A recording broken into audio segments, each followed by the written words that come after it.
What type of work did you do? Yes, I will like to share that. First, I was given the work to do the chopping in Magdalena. So, I didn't know that 7:30 means 7:30. In India, 7:30, even quarter to 8 and 8 is also 7:30. And being an housewife and not appreciating the time and all that, so I will reach quarter to 8, 8 o'clock, and I was living in next trailer house to Magdalena.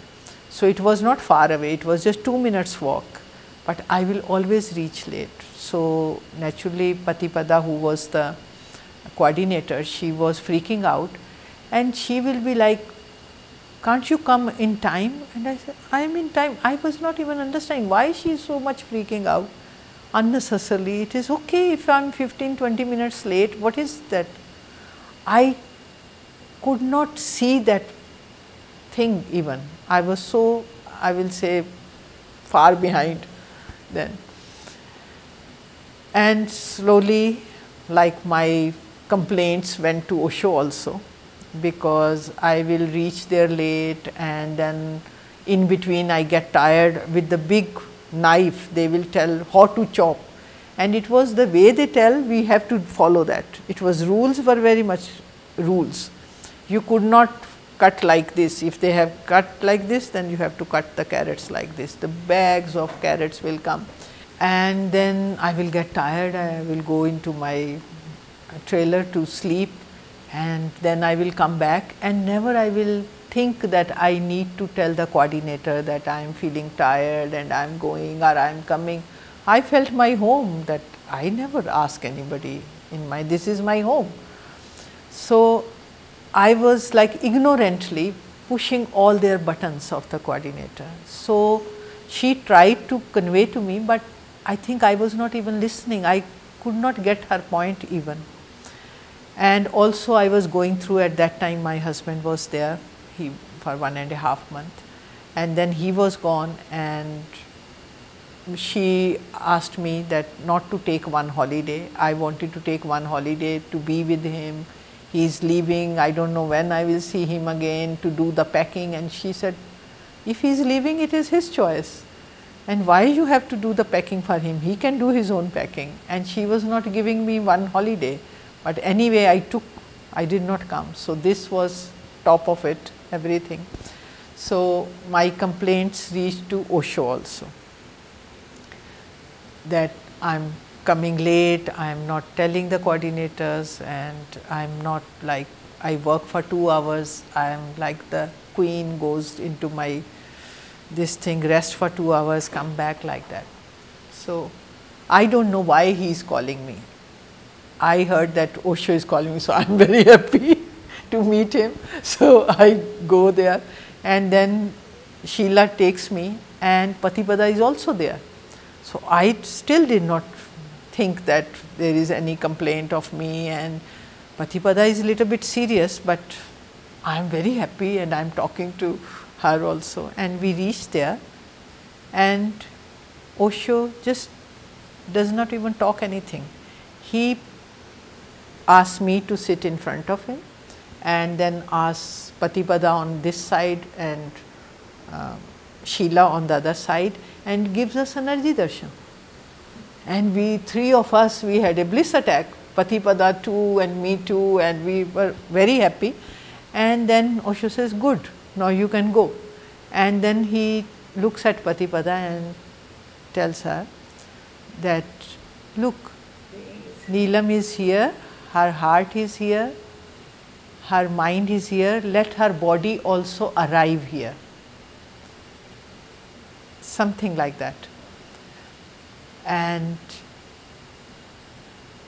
he leaves, and we all leave, and I come back and I ask him why he said something like about me to you, that I am here. She said, because I am like fed up of you, I am so angry with you, because you don't tell me this. And she told me all the complaints which she had, and I said, oh, I am so sorry, I have never lived in a place, I have never worked, but I will tell you whenever I feel tired, I will come and tell you.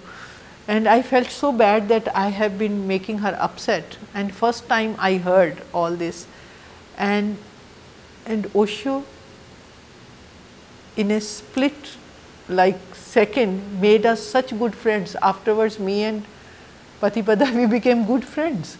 I could always relate to her whatever I am feeling, and she was also very happy all the time.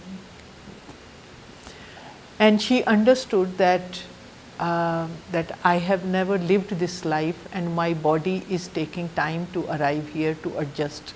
But I am very much here, my heart, my mind, I am totally here.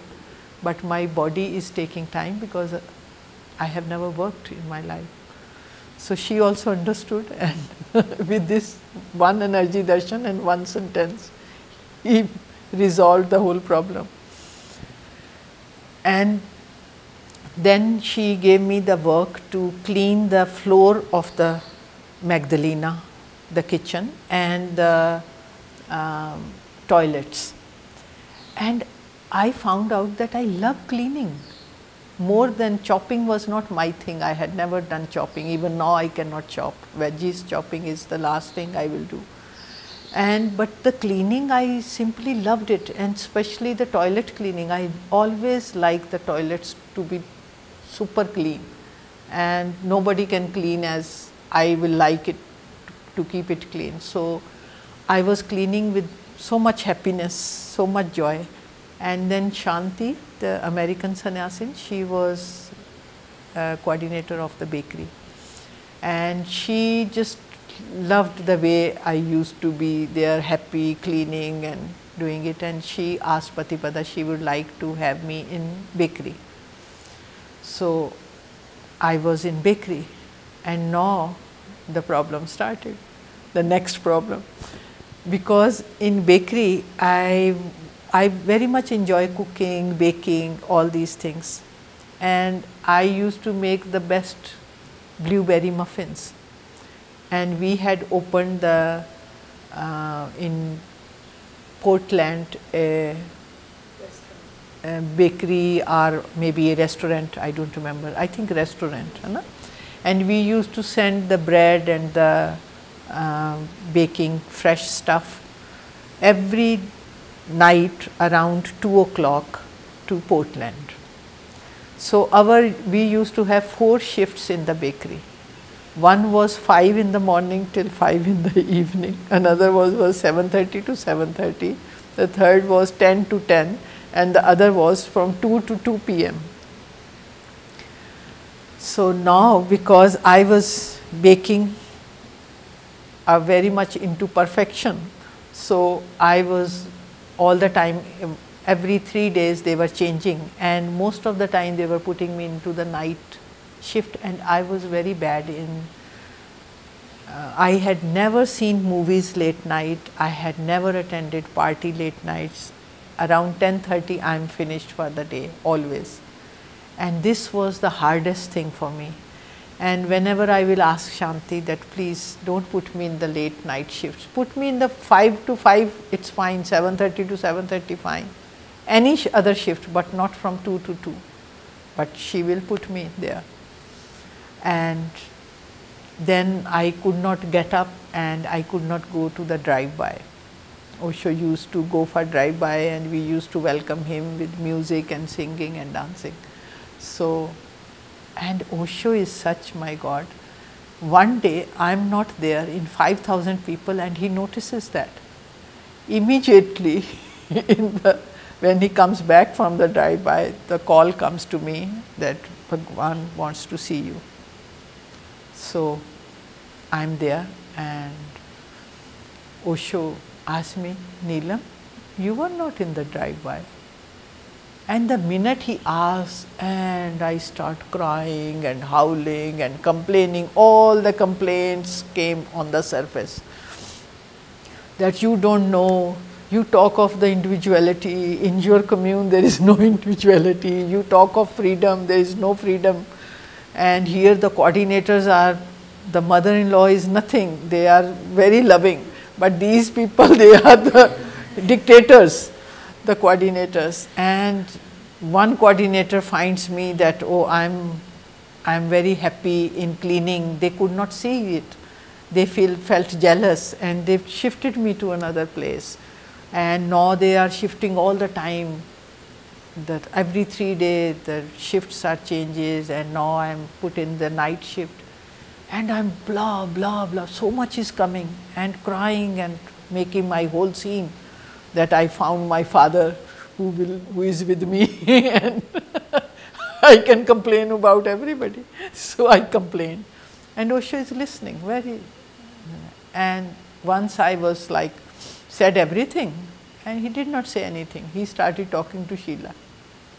Then I am feeling very good that I have done the whole catharsis, said everything, and I am just now I am meditating and sitting with closed eyes and enjoying, relieved, relaxed. And Osho is talking to Sheila, and I could hear his voice. And then I suddenly feel that there is silence now. I open my eyes, and Osho is looking at me, straight into my eyes. And I get blank, total. And he looks at me, he said, no, I have to remember, exact wording, it's not coming up right now. And he says to me something like this: all your life you have been doing whatever you wanted to do. What transformation has happened? If you want to continue that whatever you want to do in this commune, you can choose on the name of your individuality and freedom, then you can choose.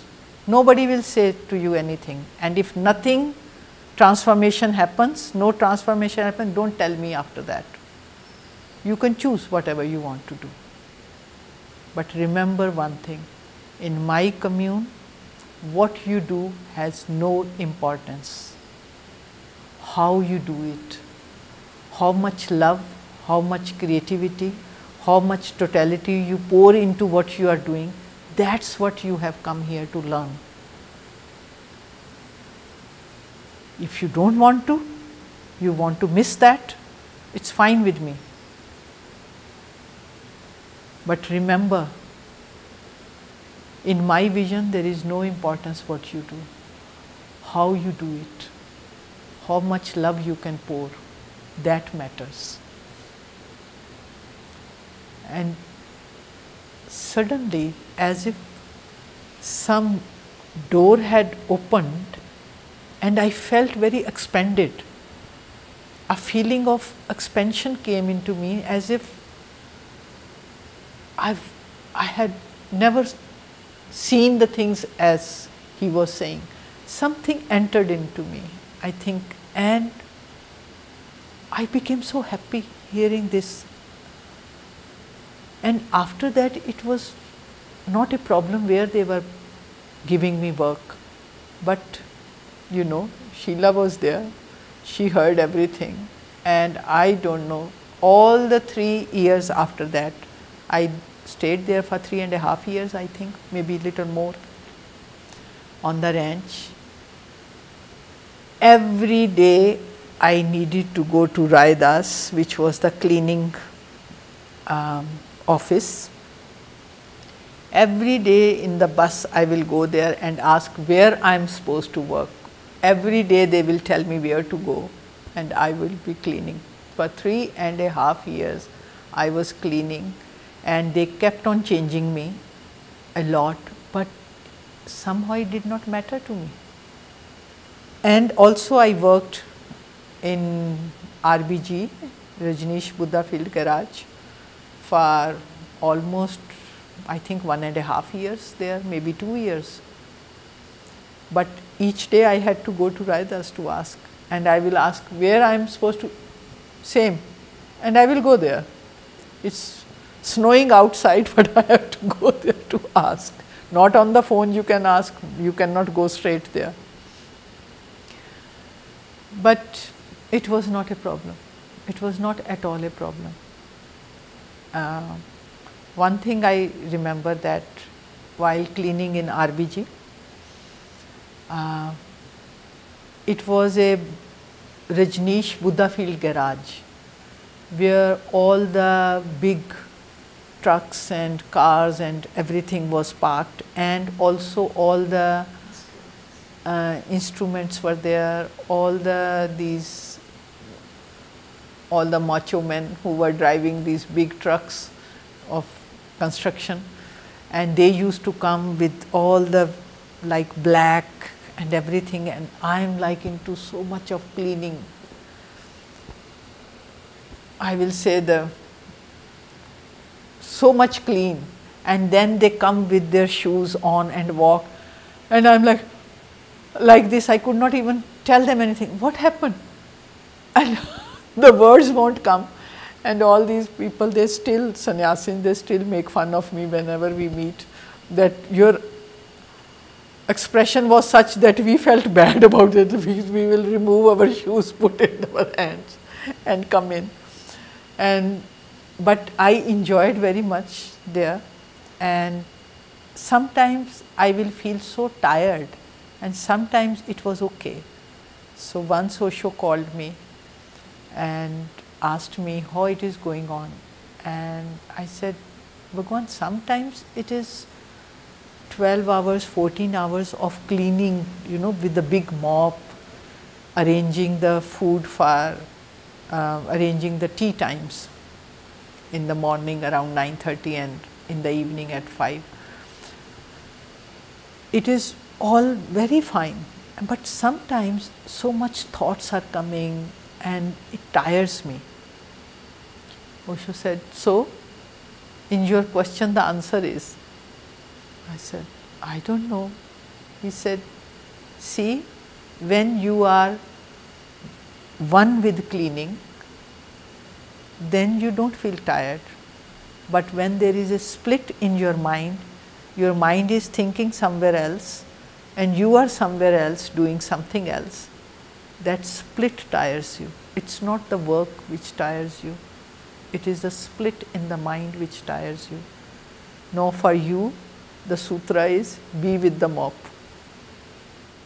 So then it was my sutra, be with the mop. I am cleaning with the mop, and I started really enjoying that.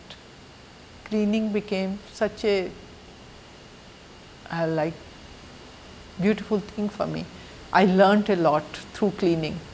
One major thing what I learnt from RBG was that I am cleaning, and then all these men will come with the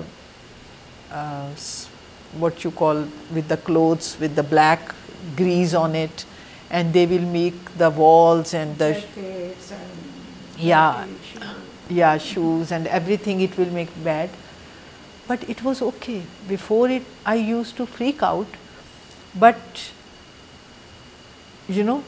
once Osho asked me, what you have learnt while cleaning in RBG, because I said I am very much enjoying, I am very much learning through cleaning. He said, what you have learned? And from my mouth it came out, I have learned the sutra of Gita, that do your karma and don't worry about the result. So the result, what it will be, the men will come and spoil the whole floor. I am not worried. I am only enjoying my cleaning. And he said, good, good, Neelam.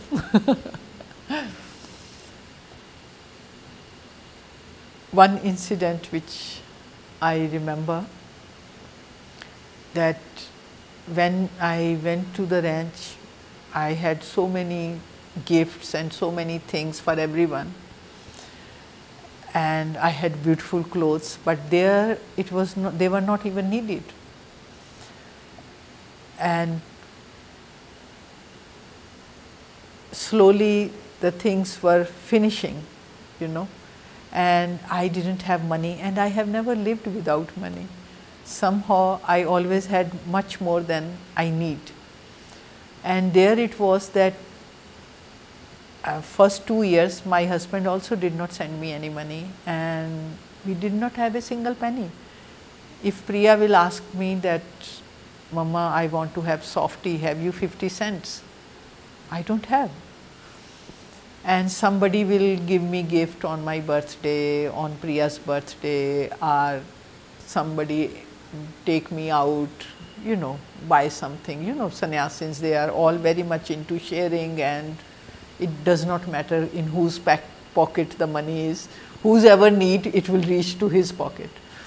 So, and whatever we need, we always got it. So sometimes when people will give me gift and somebody's birthday is coming, or I also want to give, and I will run to my room, open the closet, small closet, limited things, and there is nothing extra which I can give to anyone, and I will feel sad about it that I cannot give. So once Osho asked me, he used to call me, especially in the first 2 years, and he asked me that how things are going on, and it came out from my mouth that, Bhagwan, I know the art of giving, but I don't know the art of receiving. Now I don't have anything to give, and when people give me gifts, and I feel sad because I don't have anything to give them return gift. Osho looks at me and he says, first, don't have this misunderstanding that you know the art of giving. If you knew the art of giving, you will know the art of receiving also. Why you feel small if somebody gives you? I said, because I also want to give. How many people you have given who have never, they were not able to give you back? I said, I have helped many people. He said, just close your eyes and remember how many people in your life you have given, helped them, and you knew that they are not able to give you back. They were in need and you supported them.